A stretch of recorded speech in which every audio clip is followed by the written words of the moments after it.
So I've just been made redundant. Do you have any advice? The first thing I'd say to you is take some time for yourself, because it is a big change in your life, and it is a big change whether you realise it or not. The first place I'm going to direct you to is to go onto our website. We have a really good webinar with Paul, Jerry Hussey and Cronin and Co. looking about the mindset of redundancy and how you should tackle the going forward with redundancy, and also then the tax implications that come along with a redundancy payment. The second thing then we'll guide you through is to get a financial plan done. So with that redundancy payment, is it going to be a case that you're going to be out of work for maybe 3, 4, 5 or even 6 months while you're trying to find a new role? And if that is the case, do you need to put some money aside from that redundancy payment to supplement your income during that period? The other thing to take note is, did you lose any benefits then with that old employment, whether it be income protection or death and service or even a pension scheme itself? And does your new employer offer these same benefits?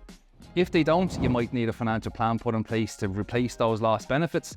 And the other thing then is, if you do have money left over from that redundancy payment, once you're back in work, is this now an opportunity to start to invest, build wealth and grow that money into the future? But if you have any questions on redundancy or want us to take a look at your redundancy payment itself and put a plan in place, feel free to reach out to us.